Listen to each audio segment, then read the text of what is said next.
तो दोस्तों आज तारीख हो गई है 5 सितंबर 2023 की, साथ ही में दिन है मंगलवार का। तो आइए बिना देर किए फटाफट से जानते हैं आज की ताजा खबरें और मुख्य समाचार। तो देखिए आज के मुख्य समाचार की पहली बड़ी खबर, सूर्य मिशन आदित्य L1 पृथ्वी पर 5 सालों तक भेजता रहेगा डेटा। इसरो ने इस बारे में दी है अहम जानकारी। जी हाँ, भारत के पहले सौर मिशन यानी कि आदित्य L1 को लेकर बड़ी खबर आ रही है। दोस्तों शायद आप जानते होंगे, अभी हाल ही में इसरो ने बीते 2 सितंबर को दोपहर 11:50 पर पहला सूर्य मिशन लॉन्च किया था। आप नहीं जानते हैं तो आपको बता दें, ये सूर्य मिशन सूर्य का अध्ययन करेगा। अब ताजा जानकारी के मुताबिक इसी बीच ये खबर आ रही है जिसमें ये बताया गया है कि सूर्ययान L1 पॉइंट पे पहुंचने के बाद हेलो ऑर्बिट में डाला जाएगा, जहां से ये लगातार सूर्य का निरीक्षण करेगा और अगले 5 सालों तक पृथ्वी पर सूरज के बारे में कई तरह की जानकारियां यानी कि डेटा भेजेगा। दोस्तों वैसे आप नहीं जानते हैं तो आपको इन शॉर्ट में फटाफट से बता दें कि देश का जो पहला सूर्य मिशन है आदित्य L1, तो ये कुल 4 महीनों में यानी कि 120 दिन में 15 लाख किलोमीटर का सफर करने के बाद L1 पॉइंट पे पहुंच जाएगा। उसके बाद इसके अध्ययन करने का काम शुरू हो जाएगा। देखिए अगली खबर, चंद्रयान की कंट्रोल्ड फ्लाइट के बाद फिर की गई लैंडिंग। इसरो ने कहा इससे इंसानी मिशन की उम्मीद बढ़ी है। वहीं अब रोवर के बाद विक्रम लैंडर को भी स्लीप मोड में डाल दिया गया है। जी हाँ, चांद पे विक्रम लैंडर बीते 4 सितंबर सुबह 8 बजे स्लीप मोड में चला गया। ये जानकारी इसरो ने दी। इससे पहले प्रज्ञान रोवर को स्लीप मोड में डाला गया था। बात यह है कि अब चंद्रमा पर धीरे धीरे रात हो रही है, ठंड बढ़ रही है। इसी की वजह से अब अध्ययन का काम नहीं हो सकता। लेकिन जानकारी के मुताबिक 14 दिन के बाद चंद्रमा पे जब दोबारा सूर्योदय होगा तो एक बार लैंडर को और रोवर को चेक किया जाएगा। ऐसी उम्मीद है कि ये दोनों सही सलामत रह सकते हैं। हालांकि ये भी कहा जा रहा है कि इनमें कुछ खराबी आ जाए। फिलहाल ताजा जानकारी ये है कि अभी हाल ही में इसरो ने विक्रम लैंडर की दोबारा लैंडिंग कराई है। अब हो सकता है आप में से कई लोग ये सोचेंगे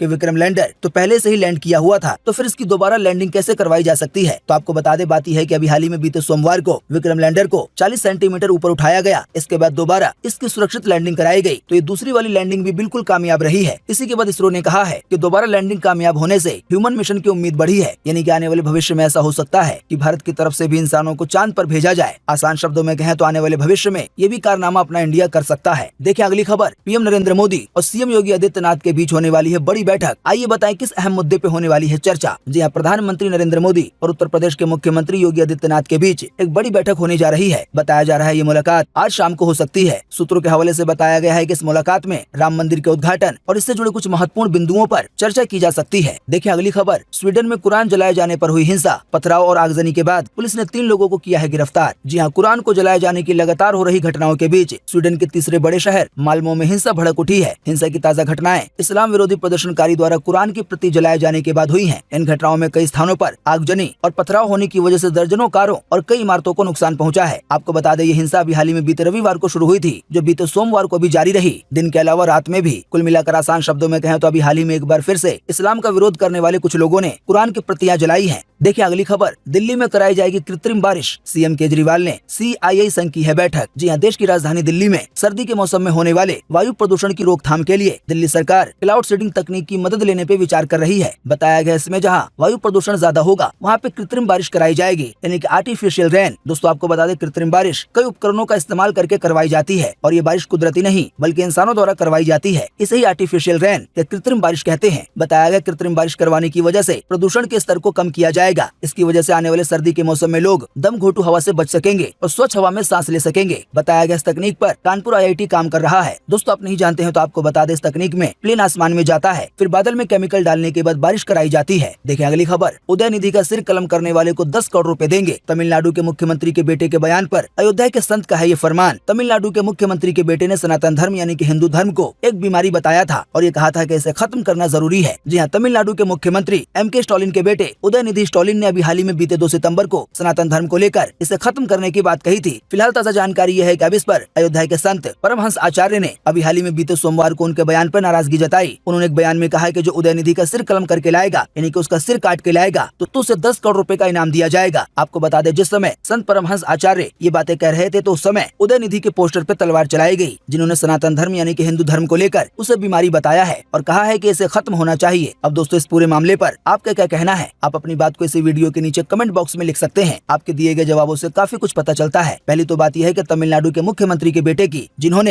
हिंदू धर्म को सनातन धर्म को एक बीमारी बताया। हालांकि वहीं दूसरी तरफ अयोध्या के संत ने कहा है कि उसका सिर काट के लाने वाले को 10 करोड़ रुपए का इनाम दिया जाएगा। तो इन दोनों ही बयान पर आपका क्या कहना है? कमेंट में अपनी राय बताना ना भूलें। देखिए अगली खबर, पेटीएम ने लॉन्च किया कार्ड साउंड बॉक्स। ये डेबिट और क्रेडिट कार्ड से 5,000 रुपए तक का पेमेंट एक्सेप्ट करेगा। वहीं डिवाइस की कीमत 999 रुपए बताई गई है। जी हाँ, पेटीएम कंपनी ने कार्ड के जरिए पेमेंट एक्सेप्ट करने के लिए पेटीएम कार्ड साउंड बॉक्स नाम से एक नया डिवाइस लॉन्च किया है। जानकारी के मुताबिक ये डिवाइस मौजूदा साउंड बॉक्स का एक एडवांस वर्जन होगा, जो QR कोड के साथ साथ डेबिट कार्ड और क्रेडिट कार्ड से 5,000 रुपए तक का पेमेंट एक्सेप्ट करेगा। कंपनी ने इस डिवाइस की कीमत 999 रुपए रखी है। दोस्तों, कुल मिलाकर आसान शब्दों में कहें तो शायद आपने कई दुकानों पे देखा होगा कि आप जैसे ही पेटीएम से या फोन पे से पेमेंट करते हैं तो एक साउंड बॉक्स बोलता है कि पैसे आ गए हैं। तो वही वाला जो साउंड बॉक्स है ये उसी का एडवांस वर्जन है। बात यह है कि साउंड बॉक्स में टैप एंड पे का फीचर उपलब्ध है, जो visa, master card, RuPay card, इसके अलावा भी कई और कार्ड को एक्सेप्ट करता है। दोस्तों, आप नहीं जानते हैं तो आपको बता दें, जिस भी डेबिट कार्ड पर या जिस भी क्रेडिट कार्ड पर वाईफाई का आइकन बना होता है, तो आप ऐसे डेबिट कार्ड को जैसे ही टैप करेंगे इस डिवाइस से तो ऑटोमेटिक पैसे कट जाएंगे। पैसे कटने के साथ साथ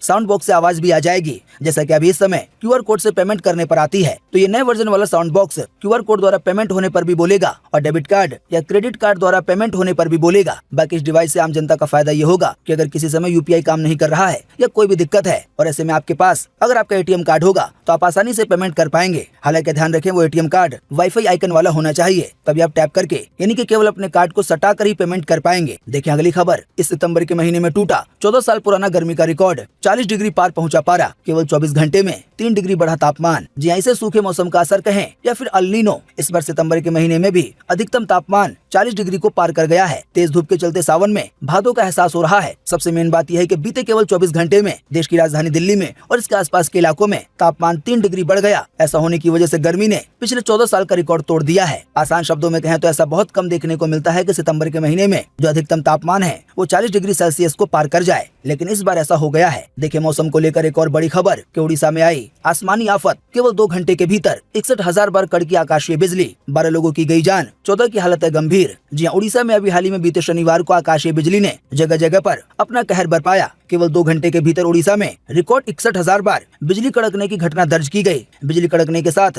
वज्रपात की घटनाओं में 12 लोगों की जान चली गई है। वहीं 14 लोगों के झुलसने की खबर है, यानी कि आसमानी बिजली गिरने की वजह से। आसान शब्दों में कहें तो ये अपने आप में एक बड़ा रिकॉर्ड बना है कि केवल 2 घंटे के भीतर 61,000 बार बिजली कड़की हो। आप ये सोच कर ही देख सकते हैं कि केवल 2 घंटे के भीतर जब आपको बार बार 61,000 बार बिजली कड़कने की आवाज सुनाई दे तो आपका क्या हाल होगा। अब दोस्तों, मौसम की बात चली है तो आइए आपको लगे हाँ तो अगली खबर में बताते हैं कि आज 5 सितंबर 2023 को देश भर में कैसा रहेगा मौसम का हाल। स्काईमेट वेदर ने जारी किया है इसके लिए मौसम का पूर्वानुमान। तो स्काईमेट वेदर के अनुसार अगले 24 घंटों के दौरान अंडमान निकोबार द्वीप समूह में, महाराष्ट्र के कुछ हिस्सों में, केरल में, आंतरिक कर्नाटक में और उड़ीसा के भी 1-2 स्थानों पर आज हल्की से मध्यम बारिश के साथ कुछ स्थानों पर भारी बारिश की संभावना है। इसके अलावा भी पूर्व उत्तर भारत, पश्चिम बंगाल, पूर्वी बिहार के कुछ हिस्सों में, पूर्वी झारखंड में, उड़ीसा में, लक्षद्वीप में, तमिलनाडु में, आंध्र प्रदेश में, सिक्किम में और हिमाचल प्रदेश में आज हल्की से मध्यम बारिश की संभावना है। इसके अलावा भी दक्षिणी मध्य प्रदेश में, जम्मू कश्मीर में, गिलगित बल्टिस्तान में, मुजफ्फराबाद में, उत्तराखंड में और लद्दाख में भी आज हल्की बारिश की संभावना है। कुल मिलाकर आसान शब्दों में कहें तो अभी हमने आपको जिन भी शहरों, जिन भी राज्यों के नाम बताए हैं बारिश को लेकर, तो उनको छोड़कर आज पूरे देश में मौसम सूखा बने रहने की संभावना है। देखिए अगली खबर,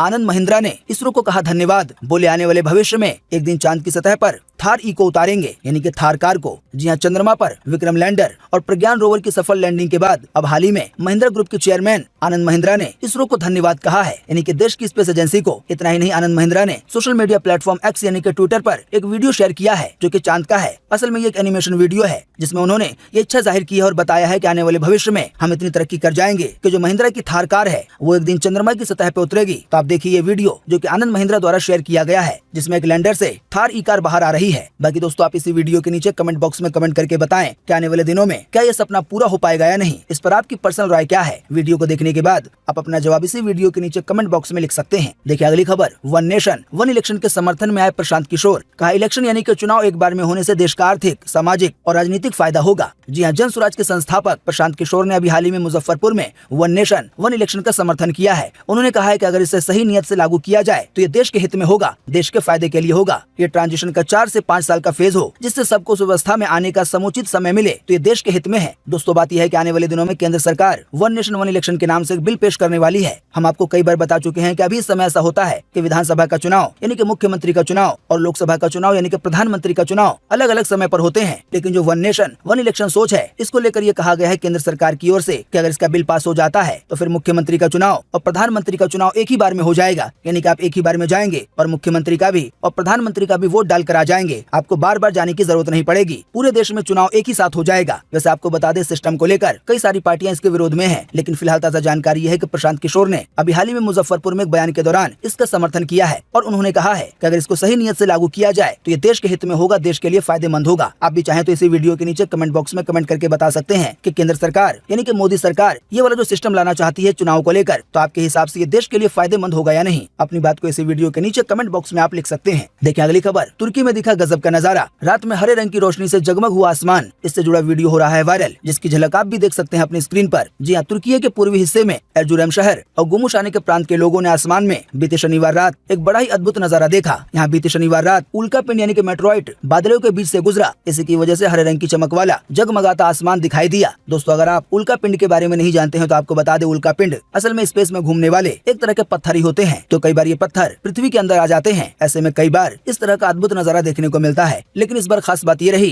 कि उल्कापिंड की रोशनी हरे रंग की देखने को मिली, हालांकि बाद में वो आग के गोले में बदल गया, जैसा कि आप देख सकते हैं अपनी स्क्रीन पर। देखिए अगली खबर, अरशद मदनी ने मोहन भागवत के बयान को बताया निरर्थक, कहा हम भारतीय हैं न कि हिंदू। जी प्रमुख मुस्लिम संगठन जमीयत उलमा हिंद के प्रमुख मौलाना अरशद मदनी ने आरएसएस के सरसंघचालक मोहन भागवत के बयान की आलोचना की है। उन्होंने कहा है कि हम भारतीय हैं न कि हिंदू हैं। अरशद मदनी ने आरोप लगाया है कि संघ देश में शांति, सद्भाव और भाईचारे को लेकर अपनी प्रतिबद्धता से पीछे हट गया है। बात यह है कि मोहन भागवत ने अभी हाल ही में कहा था कि हिंदुस्तान एक हिंदू राष्ट्र है और सभी भारतीय हिंदू हैं और ये एक सच्चाई है। साथ ही उन्होंने कहा कि हिंदू सभी भारतीयों का प्रतिनिधित्व करते हैं। तो अब इसी पर जमीयत उलमा हिंद के प्रमुख मौलाना अरशद मदनी का बयान आया है। उन्होंने कहा है कि उनकी बात ये गलत है। उन्होंने कहा है कि हम भारत में होने की वजह से भारतीय हैं न कि हिंदू हैं। देखिए अगली खबर, 500 करोड़ रुपए के पार हुई गदर 2 मूवी की कमाई। अभी हाल ही में चौथे रविवार को कमाए 8 करोड़ रुपए, वहीं मात्र 24 दिनों में सबसे तेज 500 करोड़ रुपए कमाने का गदर 2 मूवी ने बनाया है रिकॉर्ड। जी हाँ, सनी देओल की फिल्म गदर 2 ने बॉक्स ऑफिस पर नया इतिहास रच दिया है। जानकारी के मुताबिक अब ये फिल्म 500 करोड़ रुपए के क्लब में शामिल हो गई है। बताया गया केवल 24 दिनों में 500 करोड़ रुपए की कमाई करने के मामले में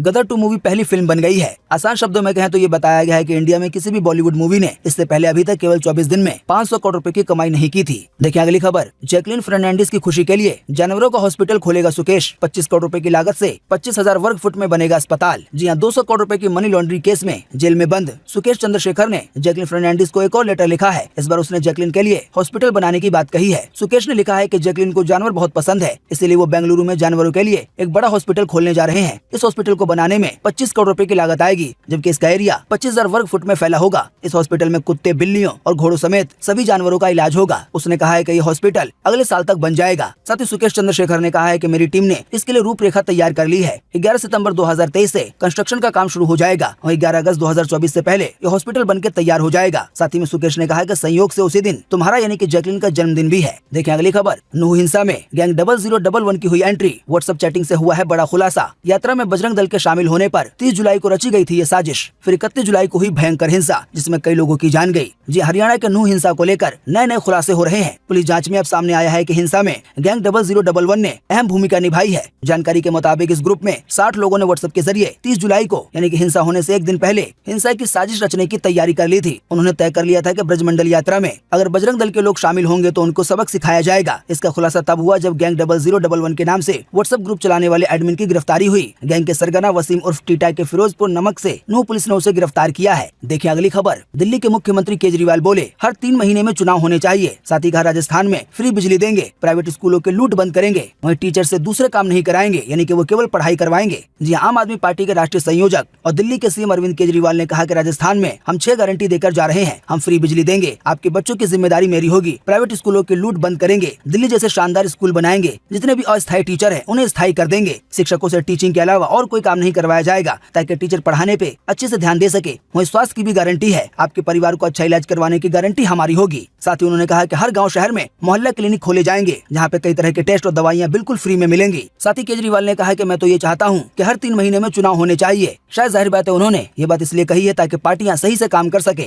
बात यह है कि जब किसी पार्टी को 5 साल का समय मिल जाता है तो ऐसे में पार्टियां सोचती हैं कि वो कोई काम करें या ना करें। अब 5 साल तो सरकार में रहना ही है। देखिए अगली खबर, चीन हैकर्स की साजिश का हुआ भंडाफोड़। 2 नकली ऐप की मदद से बहुत सारे स्मार्टफोन यूजर्स की जासूसी जासूसी की जा रही थी। जी हाँ, साइबर सिक्योरिटी रिसर्चर ने चीन से जुड़े फर्जी ऐप्स की पहचान की है। यह बैड बाजार स्पाईवेयर से लैस है और बहुत सारे स्मार्टफोन यूजर्स की जासूसी कर रहे हैं। बात यह है कि इन संदिग्ध ऐप को गूगल प्ले स्टोर और सैमसंग के गैलेक्सी स्टोर पे देखा गया है। इन प्लेटफॉर्म पर सिग्नल और टेलीग्राम एंड्रॉइड ऐप के फेक वर्जन पाए गए हैं। ये ऐप देखने में एकदम असली ऐप की तरह लगते हैं। इसी की वजह से कई सारे लोग इसे डाउनलोड कर लेते हैं और चलाते हैं, लेकिन इसी के जरिए चीन के ये ऐप लोगों की जासूसी करते हैं, उनकी निजी जानकारियां चुराते हैं। कुल मिलाकर आसान शब्दों में कहें तो अगर आपके फोन में टेलीग्राम या सिग्नल ऐप है तो इन दोनों ही ऐप को एक बार सही से चेक कर लें कि दोनों ही ऐप आपके स्मार्टफोन में असली वाले होने चाहिए। दोस्तों, किसी भी ऐप के बारे में उसके असलियत का अंदाजा लगाने का एक बड़ा ही आसान तरीका है कि आप प्ले स्टोर पर या दूसरे किसी स्टोर पर ये देखें कि ऐप की डाउनलोडिंग कितनी है, क्योंकि जो इस तरह के फेमस ऐप होते हैं उनकी डाउनलोडिंग मिलियन या फिर बिलियन में होती है, लेकिन जो नकली ऐप होते हैं जाहिर बात है उनकी डाउनलोडिंग काफी कम होती है। तो एक बड़ा ही बेस्ट तरीका है किसी ऐप को पहचानने का। बाकी इसके अलावा भी कई और सारे तरीके हैं असली और नकली पहचान करने के। देखिए अगली खबर, चंद्रयान 3 के काउंटडाउन को आवाज देने वाली साइंटिस्ट का हुआ निधन। 39 साल से इसरो से जुड़ी हुई थी। जी हाँ, चंद्रयान 3 के लॉन्च काउंटडाउन को आवाज देने वाली इसरो साइंटिस्ट वलारमथी का अभी हाल ही में बीते शनिवार को हार्ट अटैक आने की वजह से निधन हो गया। चंद्रयान 3 को बीते 24 जुलाई को श्रीहरिकोटा के सतीश धवन अंतरिक्ष केंद्र से लॉन्च किया गया था। रॉकेट को फायर करने से पहले उल्टी गिनती को काउंटडाउन कहा जाता है, यानी कि 10, 9, 8, 7। तो ये जो आवाज थी वो इनकी ही थी। हालांकि अब इनका निधन हो गया है, लेकिन जैसा कि आप जानते हैं चंद्रयान 3 कामयाब रहा है। बाकी बताया गया वलारमथी इसरो से 39 सालों से जुड़ी हुई थी। आसान शब्दों में कहें तो इसरो में इनका काफी योगदान रहा है। तो दोस्तों, आप ऐसे में देश की इतनी बड़ी साइंटिस्ट को श्रद्धांजलि देना ना भूलें। आप उनके बारे में कुछ कहना चाहते हैं तो इसी वीडियो के नीचे कमेंट बॉक्स में लिख दें। साथ ही में वीडियो को लाइक कर दें। देखिए अगली खबर, मेड इन इंडिया हथियारों में बढ़ रहा है विदेशों का इंटरेस्ट। रक्षा निर्यात बीते 6 साल में 10 गुना बढ़ा है। बीते साल 16,000 करोड़ की बिक्री हुई। आसान शब्दों में कहें तो अपने देश के अंदर जो हथियार बनाए जा रहे हैं तो ये हथियार कई देशों को काफी अच्छा लग रहा है। इसी की वजह से कई सारे देश इन हथियारों को खरीद रहे हैं। बीते 6 साल में इंडिया के बने हुए हथियार दूसरे देश में भेजना 10 गुना हो गया है। यानी कि 6 साल पहले अगर एक बंदूक जाती थी तो अभी इस समय 10 या फिर इससे भी ज्यादा बंदूकें जा रही हैं। अभी हाल ही में बीते साल मेड इन इंडिया हथियारों को बेचकर 16,000 करोड़ की बिक्री हुई। जाहिर बात है इससे देश का भी फायदा हुआ। देखिए अगली खबर, पीएम मोदी ने एक भी दिन छुट्टी नहीं ली। 2014 में संभाली थी सत्ता, तब से लगातार काम कर रहे हैं। आरटीआई में हुआ है ये खुलासा। जी हाँ, पीएम नरेंद्र मोदी ने 2014 में देश की सत्ता संभालने के बाद पिछले 9 सालों में एक भी दिन छुट्टी नहीं ली है। सरकार ने सूचना के अधिकार आरटीआई के तहत मांगी गई जानकारी के जवाब में ये बात कही है। जानकारी में कहा गया है कि पीएम हर समय ड्यूटी पे रहते हैं, उन्होंने एक भी दिन छुट्टी नहीं ली है। देखिए अगली खबर, पाकिस्तान नेवी का हेलीकॉप्टर हुआ क्रैश। हादसे में 2 अफसरों समेत 3 लोगों की गई जान। बलोच आतंकियों के गढ़ में हुआ है ये क्रैश। देखिए अगली खबर, कराची में चीनी सब्जी के बाद अब दूध की हुई किल्लत, खाद्य पदार्थों की कीमतों में लगी है आग। जानकारी के मुताबिक अब पाकिस्तान के कराची में 1 लीटर दूध की कीमत 220 रुपए हो गई है। हालांकि साथ ही में आपको ये जानना जरूरी है कि इंडिया का 1 रुपए वहाँ पर 3 रुपए से ज्यादा हो जाता है। तो आप ऐसे में अंदाजा लगा सकते हैं कि आपके यहाँ इंडिया में यानी कि हमारे देश में 1 लीटर दूध की कीमत कितनी है और पाकिस्तान में कितनी है। तो जब महंगाई देखी जाती है तो इसका सबसे ज्यादा ख्याल रखा जाएगा, वरना आपको लगेगा कि सभी देशों में बहुत ज्यादा महंगाई है। बाकी दूसरे देशों का तो पता नहीं, लेकिन पाकिस्तान में सच में कई चीजों को लेकर काफी ज्यादा महंगाई है। लोगों की हालत खराब हो रखी है। महंगाई को लेकर बहुत सारे वीडियो बनाए जा रहे हैं पाकिस्तान के आम जनता की ओर से। अभी हाल ही में प्रदर्शन भी हुआ, लेकिन सरकार ने साफ साफ कह दिया है कि जो महंगाई की गई है उसका दूसरा कोई ऑप्शन नहीं है। तो दोस्तों, उम्मीद करते हैं कि आज की इस वीडियो से आपको काफी कुछ जानकारी मिली होगी। हम बस इसके बदले में आपसे इतना ही चाहते हैं कि आप इस वीडियो को लाइक कर दें और शेयर कर दें, क्योंकि आपका लाइक और शेयर करना ही होता है हमारी मेहनत का फल। वीडियो देखने के लिए आपका बहुत बहुत धन्यवाद। Thanks for watching.